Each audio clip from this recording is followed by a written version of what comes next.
Ok, Sí, vamos sí. entonces a mirar los temas que vamos a desarrollar hoy. Estamos dando 2 lecciones por clase y entonces la de hoy tocaría el problema del mal, el sufrimiento, la vida después de la muerte, el infierno, si es mito o realidad. Y la lección 5, el problema del pluralismo, la verdad y la moral. Eso es lo que intentaremos ver hoy en la voluntad del Señor. Vamos a ver un poco el tema del problema del mal y el sufrimiento, la vida después de la muerte y el tema del infierno también. Comúnmente encontramos respuestas, o más bien preguntas, muy difíciles de contestar. John Stott suele decir que, o solía decir, que el hecho del sufrimiento indudablemente constituye el mayor desafío a la fe cristiana. No es fácil defender la fe cristiana frente a las grandes incógnitas, los grandes problemas que surgen, eh, que la humanidad presenta en el día de hoy, particularmente el problema del sufrimiento. Por ejemplo, preguntas como ¿por qué existe el mal y quién es su autor? O ¿por qué lo permite Dios? O si Dios es todopoderoso, esta es una pregunta clásica de agnósticos o de ateos o de cualquier persona que no considere la religión cristiana como la verdad, ¿por qué no extingue el mal y el sufrimiento de las personas?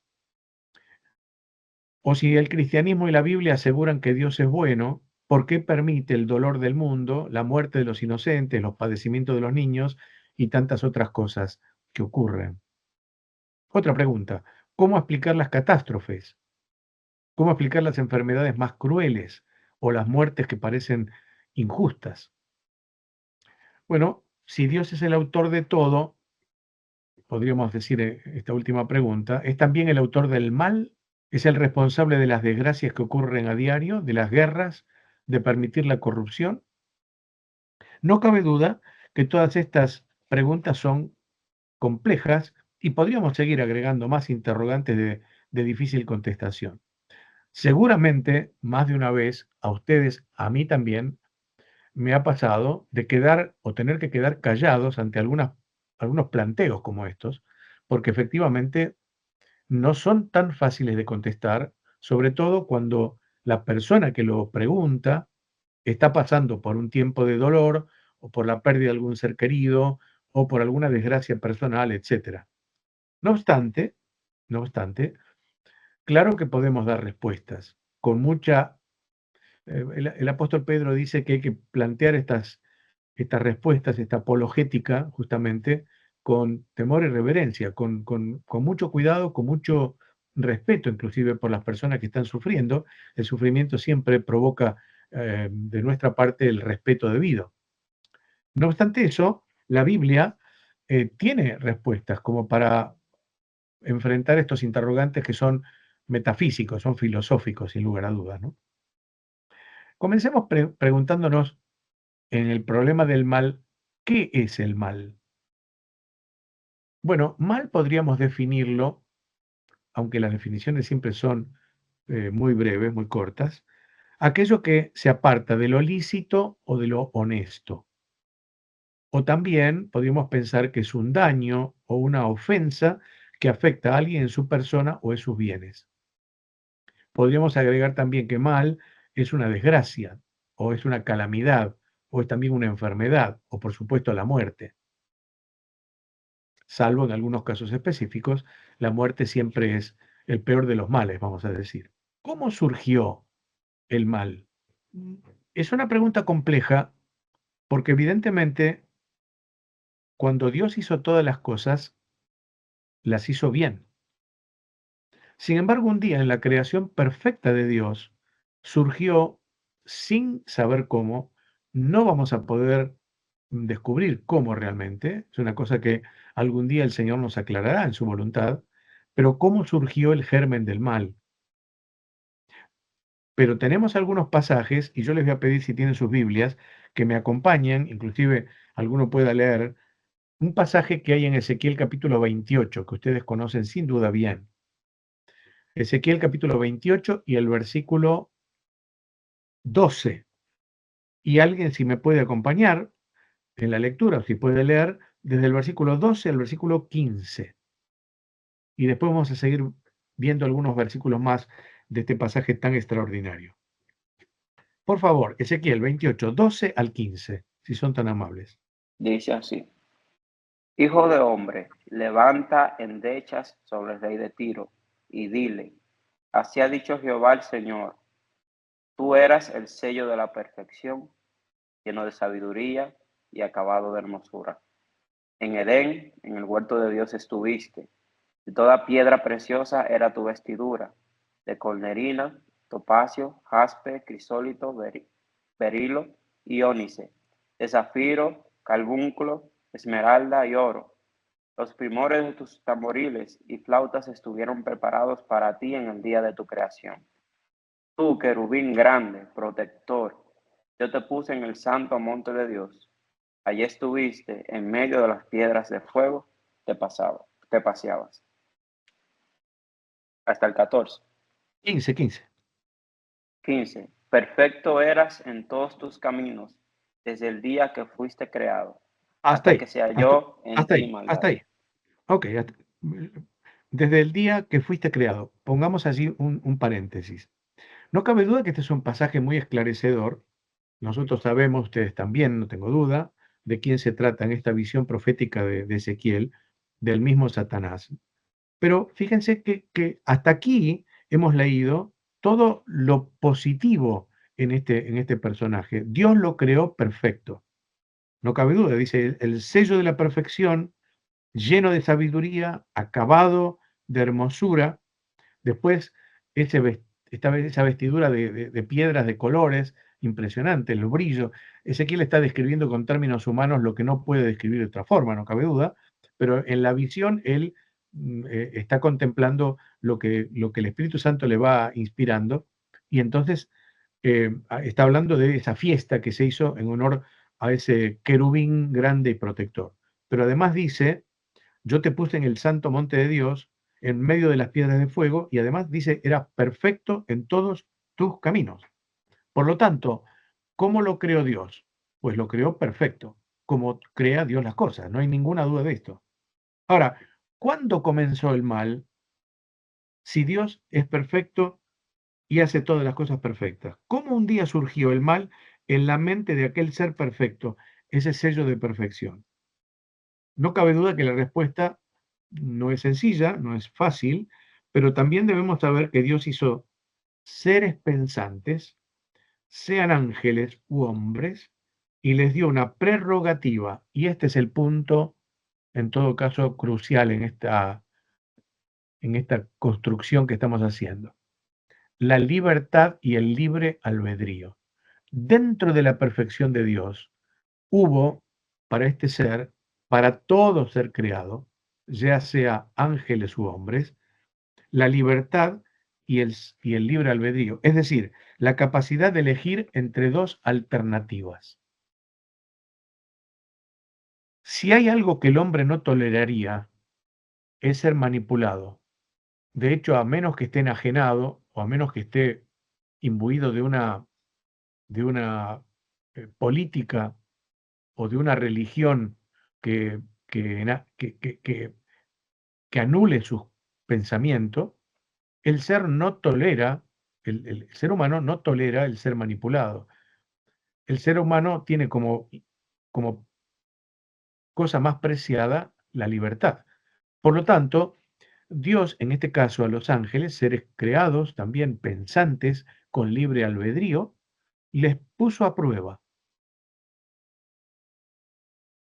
Y entonces, como los puso a prueba, estos seres espirituales escogieron su destino.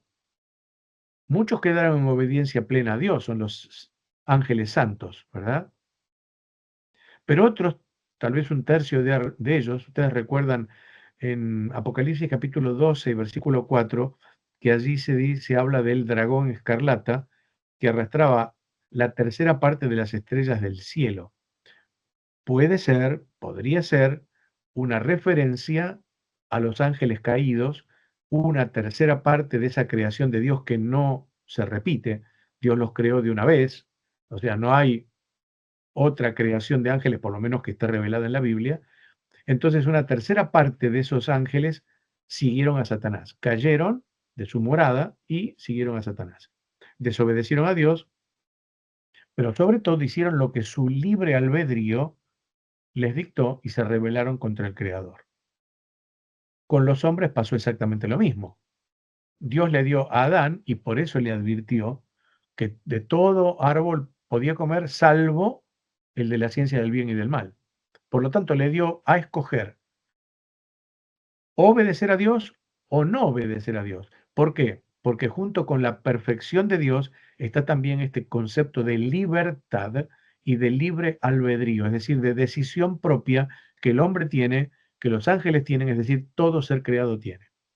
Les voy a pedir, por favor, que lean ahora en el mismo capítulo, pero los versículos 15 al 17. Repetimos el 15 y hasta el 17. Perfecto eras en todos tus caminos, desde el día que fuiste creado, hasta que se halló en ti maldad. A causa de la multitud de tus contrataciones fuiste lleno de iniquidad y pecaste, por lo que yo te eché del monte de Dios y te arrojé de entre las piedras del fuego, oh querubín protector. Se enalteció tu corazón a causa de tu hermosura, corrompiste tu sabiduría a causa de tu esplendor. Muy Yo bien. te Hasta aquí nomás, hasta aquí nomás, hasta el 17. Muchas gracias. Después seguimos adelante. Entonces, fijémonos aquí que este ser que desde luego tenía hermosura, sabiduría, esplendor, dice allí, efectivamente en un momento determinado se halló en él maldad. ¿Qué ocurrió? Bueno, el verso 16 lo dice, a causa de la multitud de las contrataciones, la idea puede llegar a ser, Satanás era un ser creado muy importante, era probablemente el más importante de todos, según leemos en la palabra, y entonces las contrataciones pueden tener mucho que ver con el trabajo que inclusive Satanás hace hoy en día. Ustedes recuerdan cuando le pregunta a Job, en el libro de Job, y dice, vengo de rodear la tierra y de andar por ella. Por lo tanto, es una tarea que tiene Satanás. Nosotros sabemos que Satanás tiene su mafia de seres caídos, de ángeles caídos, de demonios, y están en los aires. Y efectivamente es lo que dice Efesios capítulo 6, de esa hueste de maldad con la cual el creyente tiene su lucha. Por lo tanto, seguramente Satanás tenía una tarea importantísima, que serían estas contrataciones, pero el orgullo por hacerlas o por creerse superior, etcétera, y además el deseo de llegar al trono de Dios, Isaías capítulo 14 también nos habla de esto, hizo que en él, dice, apareciera la maldad.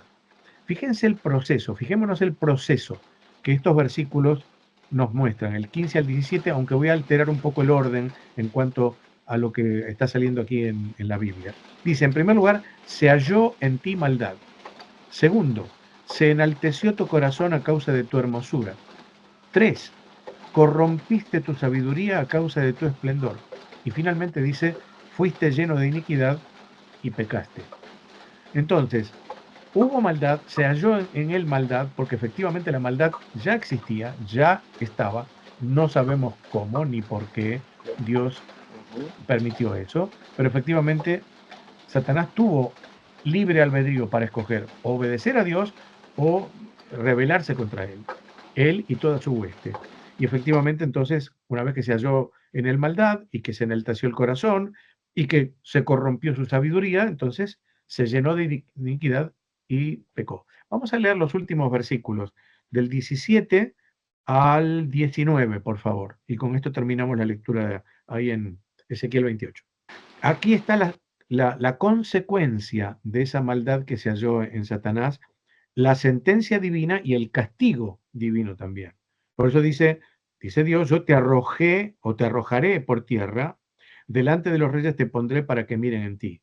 Con la multitud de tus maldades y con la iniquidad de tus contrataciones, profanaste tu santuario. Yo pues saqué fuego de en medio de ti, el cual te consumió, y te puse en ceniza sobre la tierra, es decir, te humillé, a los ojos de todos los que te miran. Todos los que te conocieron entre los pueblos se maravillarán sobre ti. Y acá viene la sentencia final. Espanto serás y para siempre dejarás de ser. Bueno, lo mismo que ocurrió con Satanás, ocurrió con la serpiente, sin duda, en el huerto de Edén, un animal que toma a Satanás como vehículo, como medio para la tentación, pero también lo mismo ocurrió con Adán y Eva, y naturalmente a través de ellos con cada hombre y cada mujer en el mundo. Es decir, notemos que Dios les da a ellos un libre albedrío para escoger, y ellos escogen. Y escogen porque escogen entre el bien y el mal. Existe el mal, existe el mal. Existe el bien, existe el bien. Entonces, Dios le da libertad para poder escoger entre una cosa y la otra. Es notable que Dios no hace nada para que el mal desaparezca, porque si no, también desaparecería la libertad para los seres creados. Si Dios anula el mal, obviamente anula la libertad que los hombres tienen. Y Dios es muy respetuoso con la libertad de cada ser creado. Lo que sí Dios da es recursos para que el mal no prevalezca y de hecho un día el mal va a ser derrotado para siempre. Hay un versículo extraordinario en Romanos 16:20 que dice, el Dios de paz aplastará pronto a Satanás bajo vuestros pies. Gloria a Dios, esto es una esperanza que todos los creyentes tenemos porque a la larga en la raíz de la maldad es Satanás. La maldad está, pero Satanás está para inducirla en el hombre.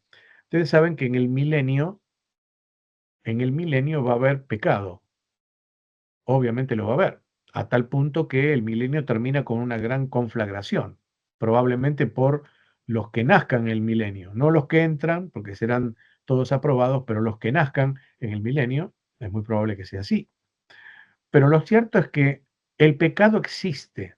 Lo que no existe es la inducción al pecado, que eso es la tarea de Satanás, porque Satanás va a estar atado por 1000 años durante ese tiempo, y entonces lo que no va a haber es la tentación, porque dice que toda desobediencia va a ser castigada con vara de hierro. Eso es claro. Por lo tanto, pecado hay, lo que no hay es esa tentación, o no habrá esa tentación para el pecado. Bueno, hermanos, el mal existe, pero efectivamente Dios no lo quita, no lo elimina, porque efectivamente eso sería lo mismo que quitarle al hombre la libertad de escoger. La otra pregunta que podemos para avanzar en el tema es si es necesario el mal. Y entonces tenemos que otra vez partir de esta premisa. El mal existe. Aunque resulte paradójico, el mal nos hace más sabios, más humildes, más sensibles, más prudentes, más buenos. Es paradójico, pero es así. Es difícil hallar una persona con estas características cuando le va todo bien, cuando tiene mucho dinero, cuando tiene muchos bienes, cuando se vale por sí mismo. Es muy difícil encontrar una persona humilde que dependa de Dios. En general, como con Satanás, se acrecienta el orgullo, los caprichos, la autosuficiencia, etcétera, etcétera. Entonces tendríamos que preguntarnos si es bueno sufrir un poco. Y esta es otra pregunta casi paradójica también, porque, bueno, ustedes deben conocer esa secta que anda por allí que dice pare de sufrir, ¿no? Parecería que eso es la panacea del hombre, es decir, parar de sufrir, dejar de sufrir, etcétera. La pregunta es si es necesario o no es necesario tener sufrimiento. ¿Por qué? Porque parecería que va en contra de lo natural, de lo normal en la persona, que tiende siempre a la búsqueda de la felicidad. Ocurre que la felicidad es un término muy laxo, muy superficial, y en general los hombres entienden la felicidad como algo así, algo pasajero, algo que radica en los bienes que el hombre posee, como dijo el Señor. Hay un versículo notable en Eclesiastés 7, en realidad dos versículos, que dice así: mejor es ir a la casa del luto que a la casa del banquete, porque aquello es el fin de todos los hombres y el que vive lo pondrá en su corazón. Y agrega, en el verso 4, el corazón de los sabios está en la casa del luto. Curioso. Mas el corazón de los insensatos en la casa en que hay alegría. Así que notablemente parecería que Dios permite el mal, no solamente no lo erradica, sino que lo permite porque el mal produce en aquellos que lo enfrentan primero una decisión dada por la libertad innata que el hombre tiene, pero al mismo tiempo el aplicar la sabiduría frente al mal y entonces escoger ser, como decíamos, una persona más sensible, más prudente, más humilde, etcétera, etcétera. Una pregunta que podemos agregar es, ¿por qué Dios no lo evita? No evita el mal en el mundo. Epicuro, un filósofo griego 341 a 270 a.C., lo planteó de este modo. O Dios desea abolir el mal, pero no puede, o puede, pero no desea hacerlo. Si desea abolirlo, pero no puede, es impotente. Si puede, pero no desea hacerlo, es malvado. Si Dios puede abolir el mal y realmente desea hacerlo, ¿por qué existe el mal en el mundo? Menuda pregunta. Bueno, la Biblia sostiene que Dios no creó el mal. La Biblia dice que Dios vio todo lo que había hecho y he aquí que era bueno en gran manera. Así que podemos decir que el mal es la ausencia del bien y Dios permite esa ausencia del bien.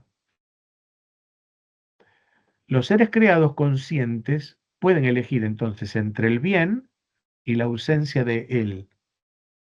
Y Dios lo permite justamente porque no creó robots, sino seres libres.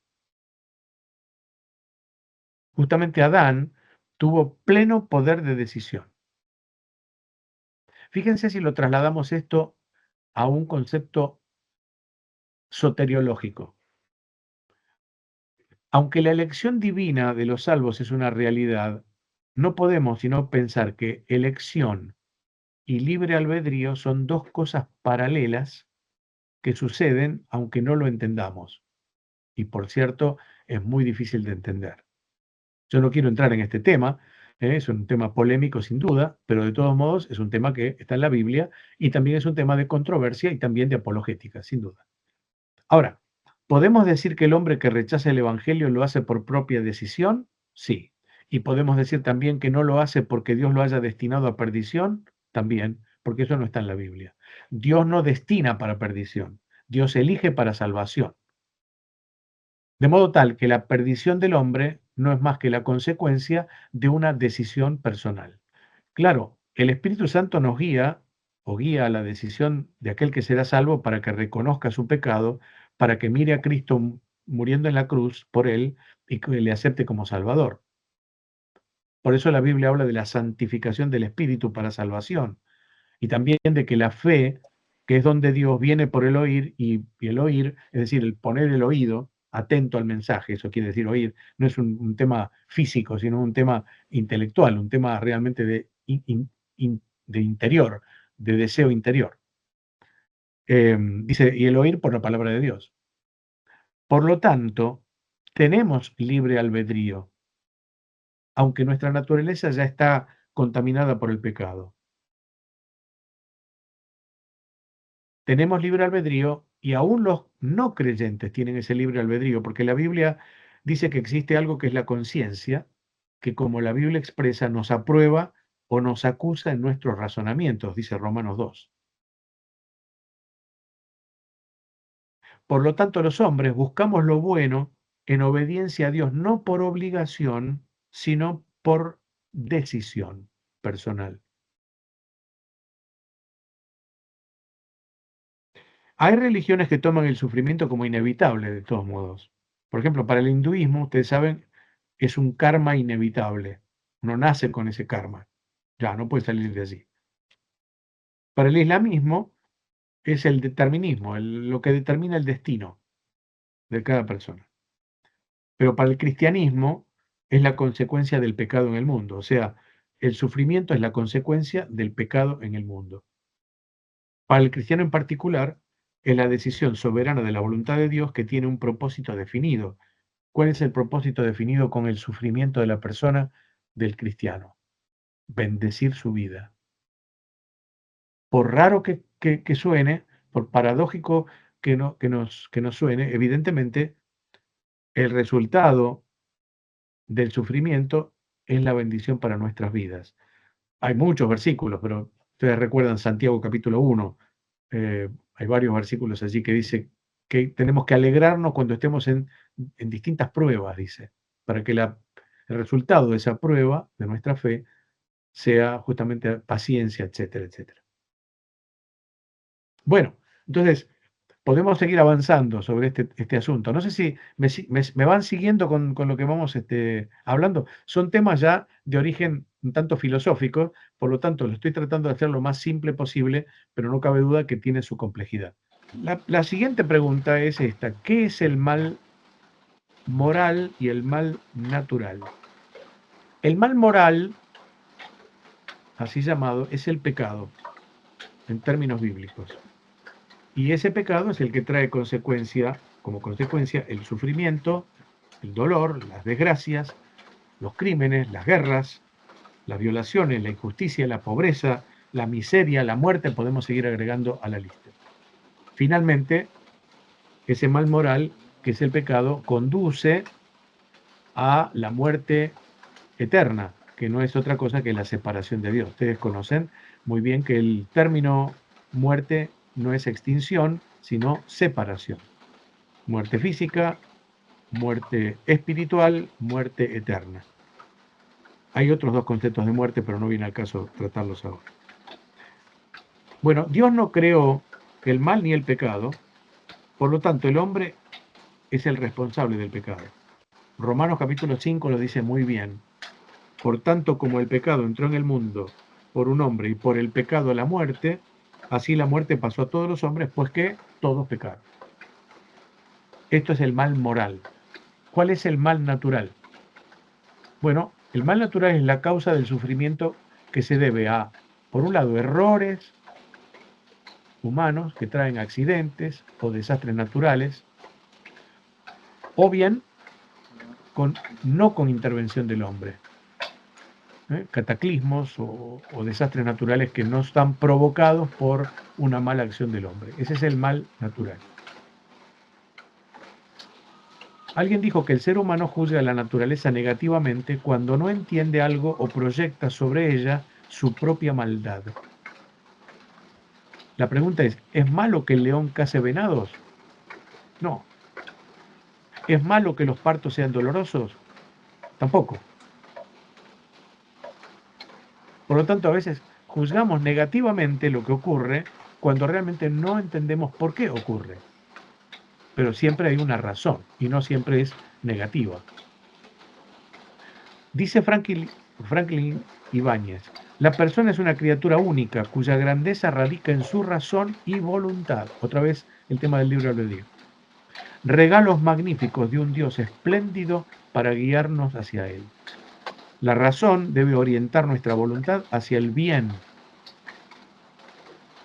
Nos hiciste, Señor, para ti, decía Agustín, y nuestro corazón está inquieto hasta que descanse en ti. Quiere decir que existe un mal moral, el pecado del hombre. ¿Existen males naturales? También existen. De todos modos, de todo eso, Dios permite que uno pueda escoger el bien y sobre todo escoger a Dios, escoger la vida eterna, que es lo que había propuesto Moisés. ¿Recuerdan? Allí al pueblo de Israel en Deuteronomio 28-29, escoge pues el bien para que vivas. Y eso es lo importante. Entonces, ¿qué es el mal moral y el mal natural? Nos conduce a otra pregunta. ¿Por qué padecen los justos y prosperan los malos? Seguramente en algún momento vamos a enfrentarnos con esa pregunta. El Salmo 73, que no tenemos tiempo de estudiar, es una buena respuesta a esto. ¿Por qué padecen los justos y prosperan los malos? Y eso en todo caso se los voy a dejar sin explicar porque me gustaría que sea una pregunta, o va a ser una pregunta en todo caso de la tarea de esta clase. una pregunta más es si está Dios ajeno al sufrimiento humano. Y nosotros tenemos que contestar en ninguna manera. El deísmo, esto ya lo estuvimos viendo, el deísmo con D, cree en un Dios creador que se desentiende totalmente del hombre, su circunstancia y su destino. Pero el teísmo, con T, que nosotros profesamos, al contrario, cree en un Dios creador que se interesó siempre por sus criaturas y con su amor, con su gracia, con su providencia, les ha provisto para su subsistencia temporal, pero también para su vida eterna. Por lo tanto, eso explica que Dios haya enviado a su Hijo a morir por los pecadores y para saldar la deuda que los hombres habíamos contraído con Dios al elegir justamente obedecer al pecado y no sus leyes. ¿Está Dios ajeno al sufrimiento humano? En ninguna manera. Dio nada menos que a su Hijo. Y eso es una cosa que debemos ponderar cuando tenemos que contestar alguna de estas preguntas. Dios fue capaz de enviar a su Hijo y no a venir a un mundo de delicias, sino a venir a un mundo de pecadores y a padecer por nosotros. En eso se demuestra el amor de Dios, dice la Biblia, ¿verdad? De tal manera amó Dios al mundo. La última pregunta es esta. ¿Podría Dios erradicar el mal del mundo? Obviamente sí. Es Dios. Tiene todo el poder. Si lo creó y lo sostiene, perfectamente podría erradicar el mal. Y de hecho un día lo hará, como ya vimos. El milenio justamente, como muestra de lo que será el reino de Dios eterno, es el lugar donde dice la Biblia, mora la justicia.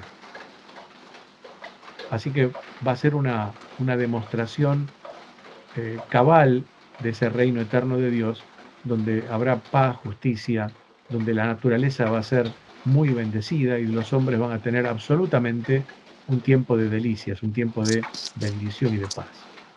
Entonces, la pregunta sería, ¿por qué no lo hace entonces? ¿Por qué Dios no erradica el mal del mundo de una vez? Bueno, primero porque es soberano para hacer lo que su santa y bendita voluntad desea, primero. Segundo, porque eliminar el mal y que solo exista bien es a costa de eliminar al mismo hombre, que dejaría de ser, como dijimos, lo que es, un ser libre. Y tercer lugar, porque Dios quiere que el hombre, por su propia voluntad, crea en Dios, le crea a Dios y sea salvo por él. Yo sé que todas estas preguntas hemos dado una contestación muy sintética, que son preguntas complejas y que en términos de apologética, seguramente en algún momento vamos a enfrentarnos con estas preguntas. ¿Es necesario elaborarlas más? Sí. ¿Es necesario ahondar más en las escrituras? Sí. Pero existe y subsiste más bien un principio que es el que quiero destacar. El principio de la libertad del hombre. Tengamos en cuenta eso, es el eje de esta respuesta. El hombre es libre. Yo le preguntaría a alguien que me dice todas estas cosas, ¿usted sería capaz de ser maniatado, de ser llevado de acá para allá, que su mente sea enajenada por alguien, que haya un dictador que lo domine, que haya un Estado que lo domine? Evidentemente la respuesta siempre va a ser no, no, no. Bueno, es lo que hizo Dios. Efectivamente, el mal existe. El hombre está en la disyuntiva. ¿Puede escoger el bien? Puede. ¿Por qué no lo hace? Por la rebeldía de su corazón. ¿Puede hacerlo? Claro que sí. Dios le da las herramientas para hacerlo, los recursos para hacerlo, que no son otra cosa más que la luz de su palabra y la persona de Cristo el Señor, único camino para llevarle a Dios. En la lección pasada, cuando te estuvimos llamando, estábamos viendo algunas objeciones que ponen algunas personas para creer en Dios, en la creación. Sí. Y algunas personas que hablan acerca de que en la creación, como que hubo un segundo intento de creación. Y hablaban que Dios había construido todo perfecto y en medio había una destrucción que hubo por medio de la caída de Satanás aquí. y utilizaban los versículos, esto lo vimos en el libro, el que acabamos de leer. Entonces, algo que nos refutaba, es decir, que decía que esos versículos no hablaban del propio Satanás, sino que hablaban de un rey. Entonces, ahora mi pregunta es, ¿por qué lo tomamos en cierto punto para decir que se refiere a Satanás? ¿Y por qué ahora lo tomamos para decir que no? O sea, ¿por qué a veces decimos que no? ¿Y por qué ahora lo tomamos como que sí, que también era Satanás? No sé si se entiende mi punto. No sé si capto bien la pregunta, pero yo creo que, y es, digamos, de consenso general, que los capítulos 14 de Isaías y 28 de Ezequiel, más allá del personaje del cual se habla, el rey de Tiro, etcétera, es una alusión a lo que fue Satanás. Es muy difícil que, digamos, se pueda aplicar todo lo que está allí dicho en forma directa a una persona de carne y hueso y no justamente a un ser espiritual como Satanás. Por lo tanto, creo firmemente que esos dos pasajes están referidos a Satanás en forma, obviamente en forma como se trata el Antiguo Testamento, muchas veces en forma figurativa, forma tipológica, etcétera, pero creo que es efectivamente destinado a hablar de las características de la caída de ese ser inmenso que fue Satanás. No sé si estoy respondiendo a la pregunta. Yo creo que se refieren Bueno, a en él, sin parte, duda. sí, en parte, en parte. Lo que digo es que el libro, no recuerdo el libro que estuvimos leyendo sobre eso, dice que algunas personas han tomado para decir que esa caída que tuvo Satanás aquí en la tierra, entonces trajo esa destrucción después que Dios había Ah, sí, creado todo perfecto. sí, sí. Sí, Sí, bueno, ok. esa es una teoría, Una teoría, correcto. una teoría, sí, la teoría del famoso lapsus, se llama así, ¿sí? El lapsus, que es lo que en la Biblia de Scofield está como dada como un hecho de que entre el versículo 1 y el versículo 2 de Génesis 1 hubo justamente Correcto. primero una creación, una corrupción de esta creación, un cataclismo, y luego entonces viene la creación del Señor. Algunos piensan que efectivamente ese cataclismo o ese paréntesis, ese lapsus, ese paréntesis que hay entre el versículo 1 y el 2, se refiere a la caída de Satanás, ¿sí? Y entonces allí es cuando la primera creación, la protocreación, etcétera, de Dios se corrompió y Dios tuvo que empezar otra creación nueva. No hay nada que pueda decir que eso es así. No hay nada que realmente pueda asegurar que eso es así. Es simplemente una interpretación de los hechos que puede ser cierta o no. O sea, tenemos media biblioteca para un lado, como se suele decir, y media biblioteca para el otro lado, ¿sí? Suena lógico, suena bastante lógico, pero no necesariamente tiene que ser exactamente esa la interpretación. Es uno de los que se llaman crux interpretum, ¿eh? Que significa pasajes problemáticos para interpretar, ¿sí? Puede ser también una cosa como la otra. No sé, ahora contesto la pregunta. Sí, ahora sí. Ok, Perfecto. ok. Vamos a mirar el segundo tema que nos hemos propuesto en el día de hoy, que es el tema de la vida después de la muerte. También otro tema controversial, distintos puntos de vista, por supuesto, no solamente de las religiones externas del cristianismo, sino aún dentro del cristianismo, pero que la palabra de Dios es muy clara, enseñándonos qué hay justamente después de la muerte. De esa, digamos, las consecuencias de la elección de vida de los hombres en este mundo que determina su destino eterno. Así como entonces decíamos que Dios le dio la libertad de elegir y la elección personal en la vida terrenal determina lo que sucede después de la muerte, entonces podemos leer en la palabra de Dios lo que Romanos 2 nos dice, que Dios pagará a cada uno conforme a sus obras, vida eterna a los que perseverando en bien hacer buscan gloria y honra e inmortalidad, pero ira y enojo a los que son contenciosos y no obedecen a la verdad, sino obedecen a la injusticia. O sea, obviamente las acciones de los hombres buscando gloria, honra e inmortalidad a través de la fe en Jesucristo determinan su destino de vida eterna. Los que efectivamente son contenciosos, fijémonos otra vez la decisión personal, contenciosos y no obedecen, esto es por decisión, a la verdad, sino que obedecen a la injusticia, naturalmente trae aparejado la ira y el enojo de Dios y el castigo eterno. Sabemos bien que después de, perdón, después de ese destino que determina cada persona, hay un estado intermedio hasta la resurrección final de los justos y los injustos. Los justos, evidentemente, en este tiempo de la iglesia, para ir a estar con Cristo y ser resucitados para vida, o ser llevados también por Cristo en su venida en las nubes, experimentan o experimentarán la redención de sus cuerpos, es decir, la glorificación, y luego entonces habitarán en las moradas de Dios en el cielo.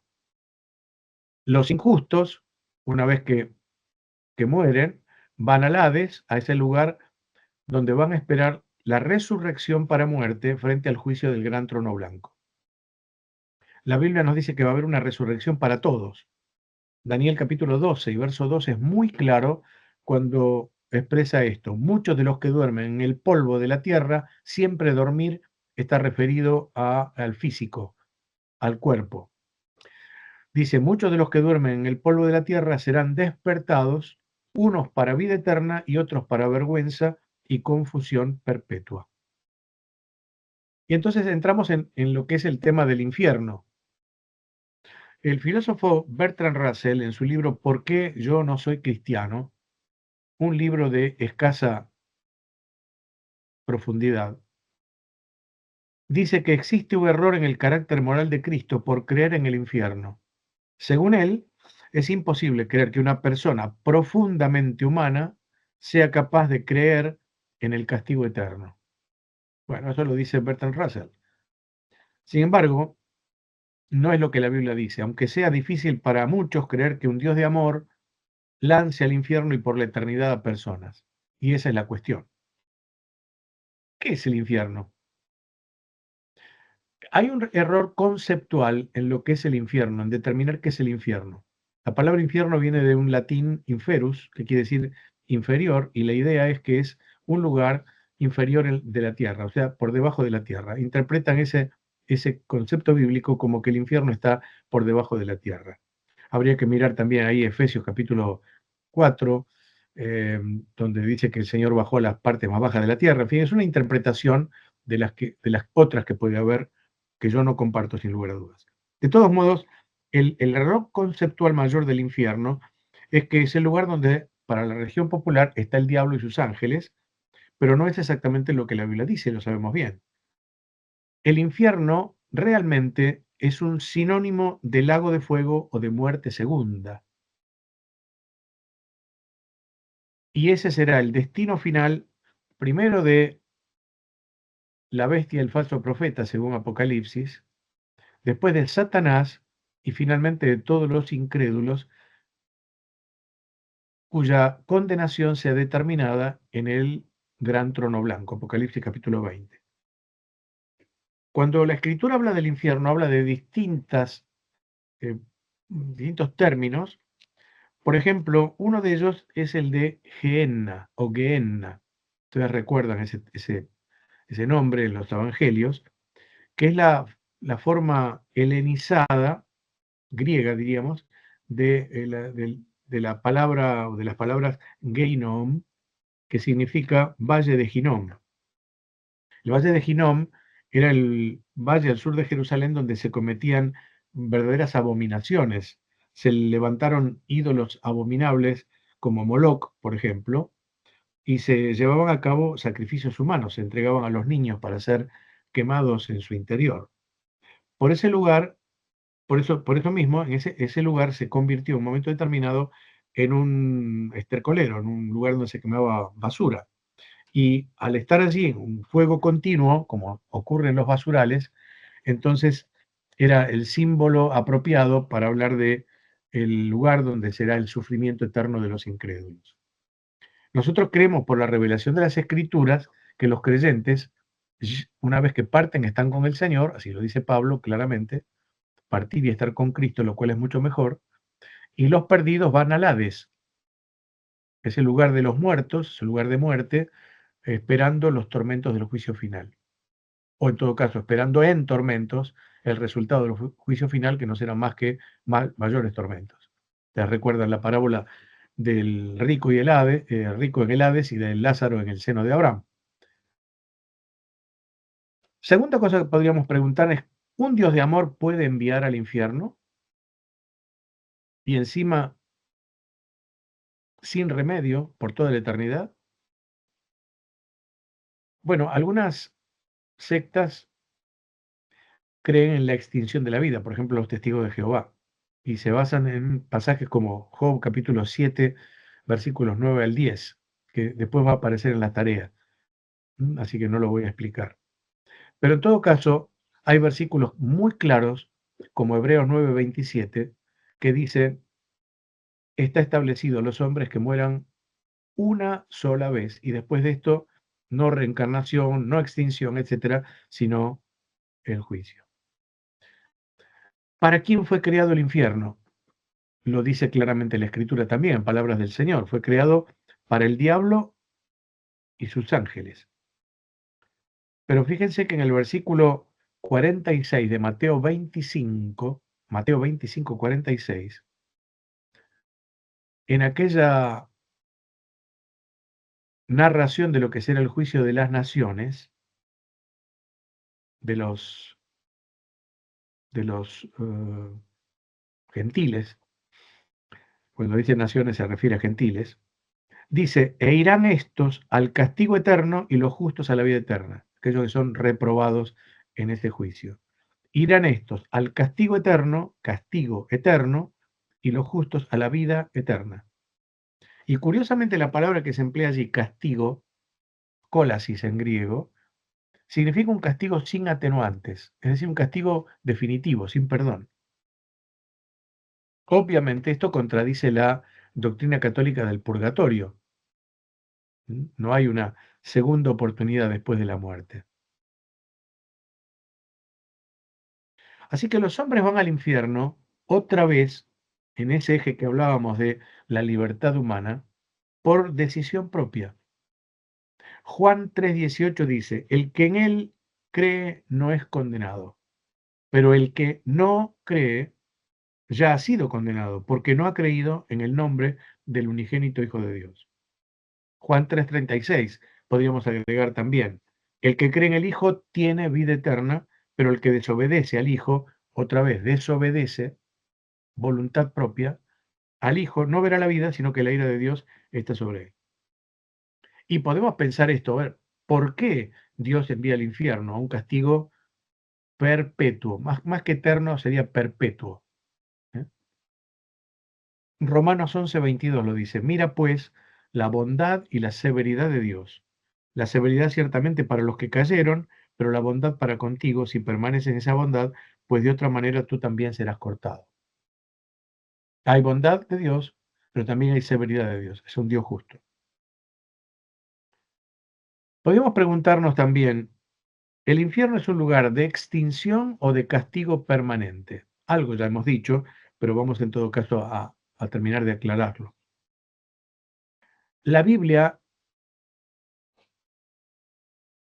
nos dice claramente, en un versículo, dice, su aventador está en su mano y limpiará su era. Este es Juan Bautista hablando del Señor Jesucristo. Su aventador está en su mano y limpiará su era y recogerá el trigo en su granero y notemos, quemará la paja en fuego que nunca se apagará. Fuego que nunca se apagará. En Mateo 10, el Señor Jesucristo dice enfáticamente, no temáis a los que matan el cuerpo, mas el alma no pueden matar. Temed más bien a aquel que puede destruir el alma y el cuerpo en el infierno. Ahora, ¿qué significa destruir? No es extinción. Destruir, allí la palabra griega apollumi, da la idea no de extinción, sino de ruina. No es la extinción del ser, sino es la extinción, en todo caso, del bienestar del ser. Es decir, vivir en ruina en forma perpetua. El Señor lo dijo así. Dice, ser echado en el infierno donde el gusano de ellos no muere, recuerdan, y el fuego nunca se apaga. Gusano aquí tiene la relación o tiene relación con aquella otra expresión de crujir de dientes. Es el lloro y el crujir de dientes, que se repite varias veces en los evangelios, que no es tanto el remordimiento por el lugar donde la persona está o esté, sino una situación de impotencia frente al fracaso definitivo de su vida. Esto todo, hermanos, nos hace temblar, porque gracias a Dios el Señor nos ha librado de la ira venidera. Pero hay muchas personas que no conocen esto.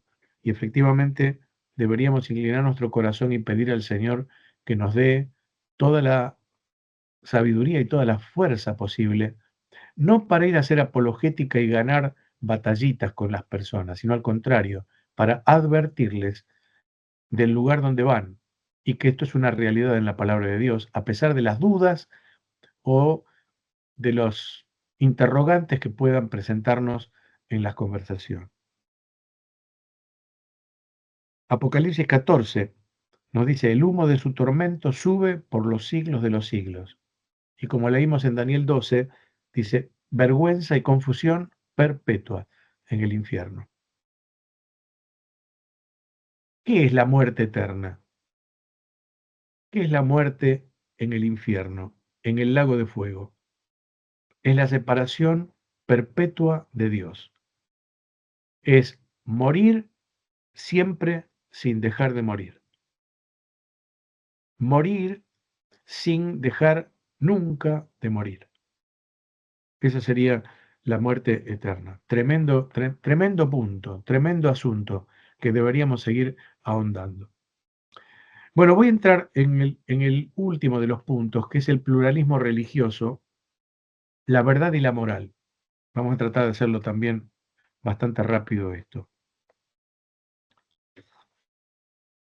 ¿Qué es el pluralismo? Pluralismo es una palabra muy inclusiva que puede abarcar distintas fases del devenir humano. Por ejemplo, puede haber pluralismo democrático o filosófico o de género, etcétera, etcétera. Pero nos vamos a referir justamente al pluralismo religioso, nada más que eso. ¿Y esto qué es? Esto se refiere a la relación pacífica y tolerante entre diferentes religiones. Podríamos definirlo con una palabra muy usada, muy conocida, que es la palabra ecumenismo. Bueno, entonces, el pluralismo religioso, decíamos, em, el, el concepto de ecumenismo, ¿no? La relación pacífica y tolerante entre las diferentes vertientes religiosas que el hombre tiene. El ecumenismo es antiguo, pero cobra mucha relevancia en la segunda mitad del siglo XX, lo que se llamó el Concilio Vaticano II, que comenzó Juan XXIII y termina Paulo VI, allá por los años 60 aproximadamente, 65. Y este ecumenismo, esta avanzada de la Iglesia Católica tratando de recuperar a sus, como dicen ellos, hermanos perdidos, digamos los protestantes, reconoce la diversidad de religiones. O sea, primero fue catolicismo, protestantismo, pero ahora se amplió. El concepto ecuménico ahora se amplió y entonces abarca diversidad de religiones, aunque acepta la alteridad, ¿no? El hecho de que haya diferencias religiosas, pero siempre confluyen en un punto común, el punto del amor. Después les voy a pasar, lo van a tener para ver un video en YouTube muy interesante sobre este asunto de la confluencia de las religiones en el ecumenismo a través del amor, como digamos, denominador común. No la fe en Cristo, no el Dios de la Biblia, el amor, simplemente. Se puede creer en Dios sin duda, o en Alá, o en Buda, para el ecumenismo, y se pueden tener inclusive múltiples dioses, doctrinas absolutamente diferentes, pero si existe el amor, es posible la pluralidad de religiones y la tarea interreligiosa de asistir a los pobres, por ejemplo, que es casi diría el objetivo primordial, de la ayuda social, etcétera, como medio de salvación de la persona. No cabe duda que el pluralismo religioso generalmente se refiere a la creencia en dos o más cosmovisiones religiosas, siendo ellas igualmente válidas y aceptables. Y entonces, más allá de la tolerancia, el pluralismo religioso acepta múltiples caminos a Dios o a dioses como una posibilidad y usualmente se contrasta con el exclusivismo, es decir, la idea de que solo hay una verdadera religión o forma de conocer a Dios. No me estoy refiriendo al exclusivismo del movimiento exclusivista evangélico, sino estoy hablando del exclusivismo como idea, como concepto de que hay solo una verdadera religión, hay solo un solo camino para para conocer a Dios. El ecumenismo propone multiplicidad de caminos para llegar a Dios o inclusive a los dioses que queremos. Bueno, por supuesto que la Biblia habla de un solo Dios verdadero, cree que Jesús es el único camino y el único medio de salvación. Quiere decir que nos podríamos preguntar, ¿la Biblia es inclusiva o exclusiva? Y uno podría decir, bueno, inclusiva en el sentido que el amor de Dios es para todos, pero no estoy refiriéndome a eso. Estoy hablando de inclusiva o exclusiva en cuanto al único camino de salvación. Obviamente la Biblia es enfáticamente exclusiva. El cristianismo es exclusivo, no porque segregue personas, no hay acepción de personas para Dios, sino es exclusivo porque la única forma de llegar a Dios, de adorar a Dios, de creer en Dios, de ser salvo, de tener la vida eterna, es a través de Cristo. No hay otro camino, obviamente. Toda verdad, entonces, se afirma que depende de la perspectiva con la que se considere. A ver, vamos a entrar ahora en el otro terreno, que es el tema de la verdad y la moral. Así como se habla de multiplicidad de caminos para llegar a Dios, se habla también de multiplicidad de verdades.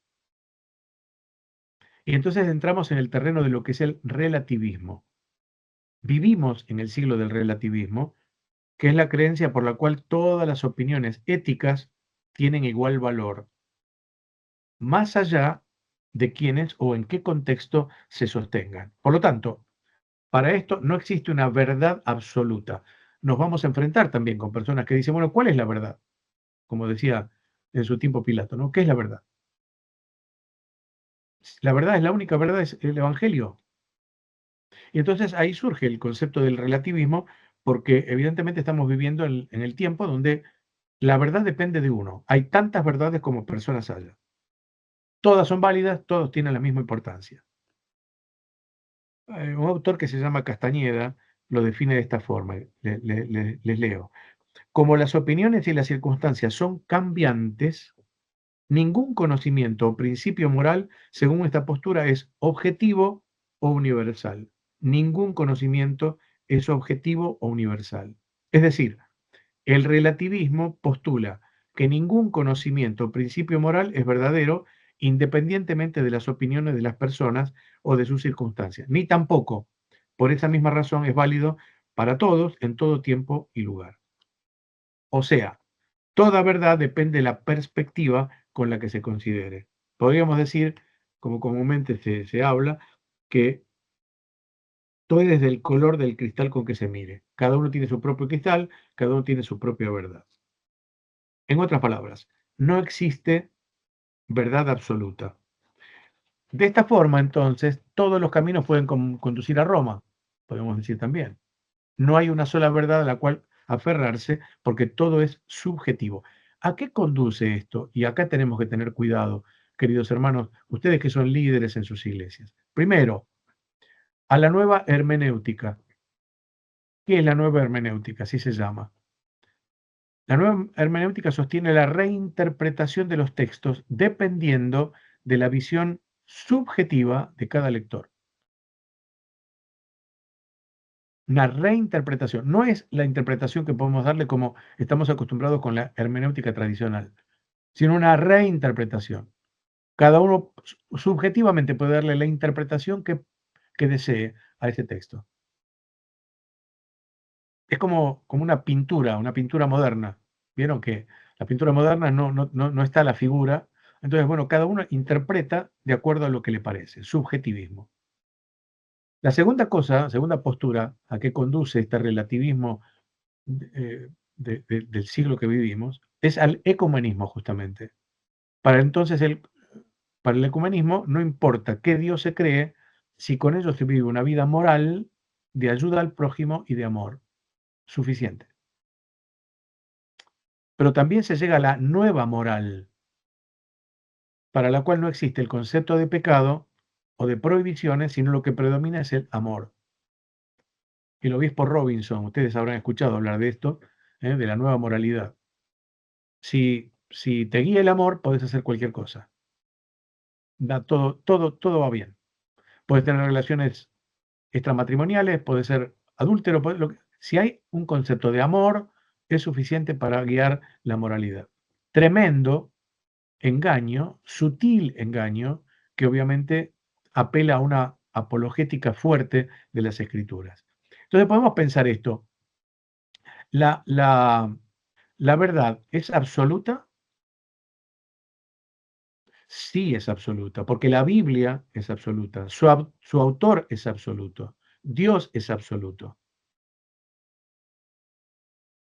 La palabra de Dios dice es viva y eficaz, viviente quiere decir, y eficaz, y más penetrante que toda espada de dos filos. Y no hay cosa creada, dice, que no sea manifiesta en su presencia, antes bien, todas las cosas están desnudas y abiertas a los ojos de aquel a quien tenemos que dar cuenta. Hebreos capítulo 4.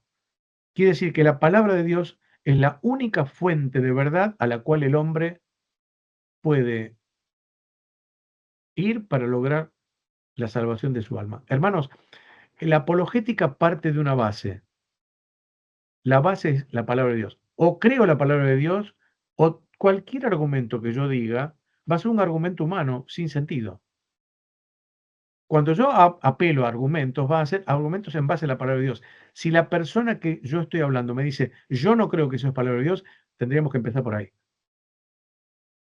En todo caso, tratar de demostrarle o demostrarle que esto que estoy hablando es la palabra de Dios. Porque si no, cualquier argumento, evidentemente va a ser un argumento de lo que yo pienso y eso no tiene ningún valor. Lo importante es lo que Dios piensa. Y el pensamiento de Dios es obvio que no está en ningún otro lado más que en la palabra de Dios. Por ejemplo, la neortodoxia. Ustedes habrán oído hablar de la neortodoxia. El movimiento de la neortodoxia, no hay iglesias neortodoxas, pero hay un pensamiento neortodoxo que penetra en muchas iglesias. Lamentablemente, en el protestantismo en declive que vivimos hoy en día, o si ustedes quieren, el evangelismo en declive que vivimos hoy en día. El movimiento de la neortodoxia, que aparece en el siglo XX, no es más que o no fue más que una oposición al modernismo teológico, pero al final de cuentas terminó siendo un modernismo light, pero modernismo al fin. Una mirada subjetiva y muy peligrosa hacia la Biblia. Por ejemplo, personajes como Søren Kierkegaard o Emil Brunner o Karl Barth le llaman a ese abordaje a la Biblia el encuentro. ¿Qué quiere decir el encuentro? Quiere decir que cuando uno va a la Biblia, necesita de ese encuentro con Cristo para que la palabra de Dios sea palabra de Dios. En otras palabras, la Biblia contiene palabra de Dios, no es la palabra de Dios. Y entonces, para encontrar yo la verdad, tengo que necesariamente llegar a ese encuentro. Para llegar a ese encuentro, inclusive tengo que hacer algo, desmitologizar la Biblia, quitarle los mitos a la Biblia. ¿Qué mitos? Por ejemplo, el de la creación, o el de la resurrección de Cristo, o el de la caída del hombre, y etcétera, etcétera. ¿Qué hablar de el tema de Jonás, etcétera? O sea, o Daniel en el foso de los leones. ¿Ya? Es decir, quitarle los mitos a la Biblia para que entonces esa visión subjetiva hacia la Biblia la transforme en palabra de Dios para mí. Es muy peligroso esto, sin duda. Debemos advertir mucho sobre esto, pero al mismo tiempo nos da herramientas apologéticas para enfrentar el error. Y podríamos pensar entonces si la moral es absoluta. Finalmente, el último punto. Bueno, ustedes tienen ahí el libro de apologética de Gaisley Brooks. Y dice, el creyente debe prepararse para defender el fundamento de sus principios éticos, morales. Y se pregunta, ¿hay alguna buena razón para creer que la moral es absoluta? ¿Hay alguna racionalidad que explique por qué no somos de criterio amplio en materia de valores? ¿Cómo explicar estas cosas a los incrédulos? Y entonces agregan estos autores, no tenemos que defender cada mandamiento de Dios, ni tampoco disponemos del espacio para tratar cada cuestión en detalles. Sencillamente, debemos demostrar lo racional que es creer en valores morales absolutos. Y podemos hacerlo comprobando que los valores son absolutos y que tienen una base absoluta. Termina diciendo, quizá tengamos que ir más allá para responder a la frecuente objeción de que a veces los valores absolutos se contraponen de modo que la persona no puede obedecerlos. Sí puede obedecerlos, claro que los puede obedecer siempre y cuando tenga el poder de Dios para hacerlo. Y hoy en día nos enfrentamos con asuntos como el aborto, como el homosexualismo, como práctica, o las proposiciones de la nueva era o de la ideología de género, o la ética situacional. La ética situacional es aquella que dice que el fin justifica los medios. Bueno, y tantas otras cosas. La única respuesta que podemos dar y debemos dar está en la palabra de Dios, que no es un tratado de ética, no es un tratado de moral, no aborda todos los temas explícitamente, pero nos revela cuál es el pensamiento de Dios y cuál es la cosmovisión cristiana del mundo y de la vida, de esa vida en abundancia, en santidad y pureza que Cristo vino a traer, no solo con el ejemplo de su vida, sino también por el sacrificio de su cruz. Se dan cuenta que esto, hermanos, es simplemente ahí lo estoy viendo, simplemente es un abordaje a los temas, ¿no? Son temas muy, muy profundos, no cabe duda, y requieren de mayor estudio, de mayor comprensión, pero son temas muy interesantes, porque ustedes y yo seguramente en algún momento de nuestra vida, si no ocurrió, ocurre, y si no ocurrirá, vamos a enfrentarnos con preguntas así o con personas que nos las hagan. Y debemos tener respuestas adecuadas a cada una de estas preguntas. De modo tal que, en fin, lo mío simplemente es inducir al estudio mayor y más profundo de estos asuntos. ¿Todo bien hasta aquí? Antes de hablarles un poquito de lo que es los ejercicios para este próximo mes. ¿Alguna pregunta, consulta, Excelente, aporte, lo que fuera? excelente.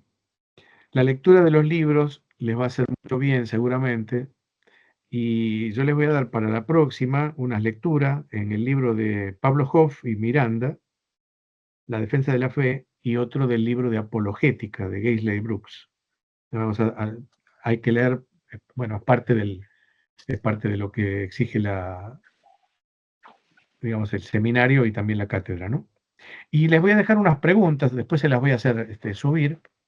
Les voy a mandar todo esto se lo voy a mandar, o sea, el resumen de se lo mando también para que ustedes lo tengan. Si les parece, lo pueden repasar y les puede servir de base para su estudio personal.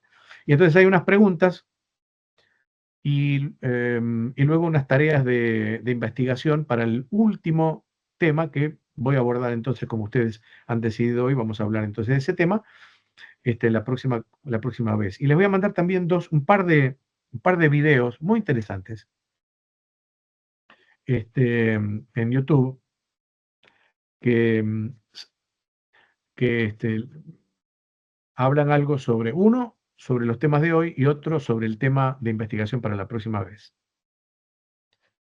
Así que no les digo nada más porque se los voy a subir, ustedes lo van a leer, así que va a estar en la plataforma, más sencillo que se los diga ahora porque no tiene sentido, se les van a olvidar. ¿Algo para comentar? Con gusto. Miren, no saben cómo me encantaría estar en Dominicana ahora, no solo por el calor, que acá hace mucho frío, sino para conversar con ustedes. Me encantaría que esto fuera presencial, tendría otro color, tendría otro sabor, sin duda.